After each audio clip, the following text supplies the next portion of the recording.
साक्षात्कार के प्रकारों का अध्ययन करते समय हमने पूर्व में 3 आधार पर साक्षात्कार के प्रकार पढ़ लिए थे।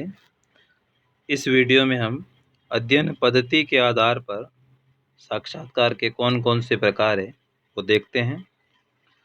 इसमें सबसे पहला है अनिर्देशित साक्षात्कार। यह साक्षात्कार अनियंत्रित साक्षात्कार अथवा असंचालित साक्षात्कार से मिलता जुलता है।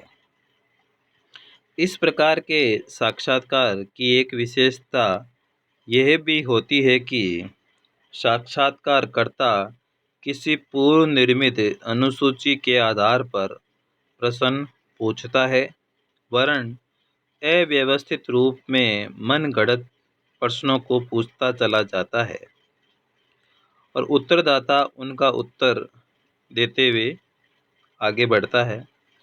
यद्यपि साक्षात्कार के करीब करीब समाप्त होने पर कुछ सोचे हुए प्रश्न साक्षात्कारकर्ता पूछ लेता है।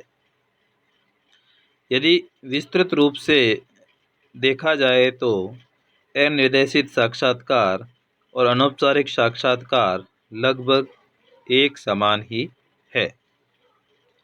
दूसरा है केंद्रित साक्षात्कार या फोकस्ड इंटरव्यू। केंद्रित साक्षात्कार के सर्वप्रथम अनुयायी रॉबर्ट के मर्टन हैं। अपने केंद्रित साक्षात्कार का प्रयोग सार्वजनिक संदेशवहन के साधनों जैसे रेडियो का प्रभाव जानने के लिए किया था। मर्टन ने रेडियो का प्रभाव जानने के लिए इस साक्षात्कार का प्रयोग किया था। इन्होंने रेडियो के 150 प्रभाव बताए हैं। आपके अनुसार केंद्रित साक्षात्कार में ये आवश्यक होता है कि साक्षात्कारदाता किसी निश्चित और विशेष परिस्थिति में जो कि खोज का मुख्य विषय रह चुका हो, जैसे किसी रेडियो को सुनना या फिल्म देखना। साक्षात्कारकर्ता अपना ध्यान इस चीज़ पर केंद्रित करता है कि उस घटना या अवस्था या परिस्थिति का अध्ययन किए जाने वाले व्यक्ति पर क्या प्रभाव पड़ा, और इसलिए साक्षात्कारकर्ता उस अवस्था या घटना के द्वारा उत्पन्न विभिन्न भावनाओं, विचारों तथा मानसिक स्थितियों का अध्ययन करता है।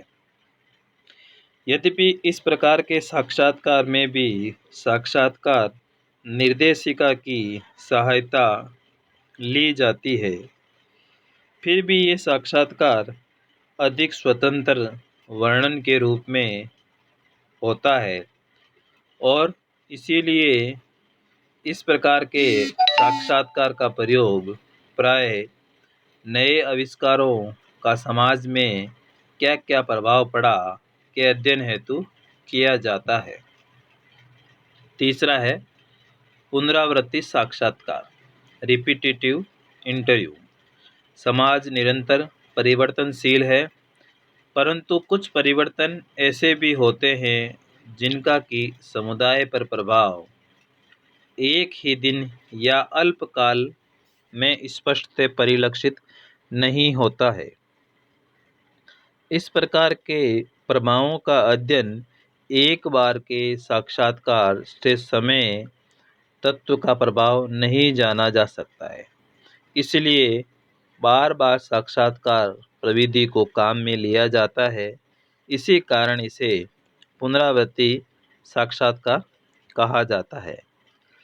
यद्यपि इसमें कोई संदेह नहीं है कि इस प्रकार के साक्षात्कार से कई लाभ हैं। यह अत्यधिक व्ययसाध्य और समय साध्य पद्धति है। साथ ही इसके लिए एक स्थायी अनुसंधान संस्था का निर्माण करने की भी आवश्यकता पड़ेगी। साथ ही साथ साक्षात्कारदाताओं का भी स्थायी होना आवश्यक है।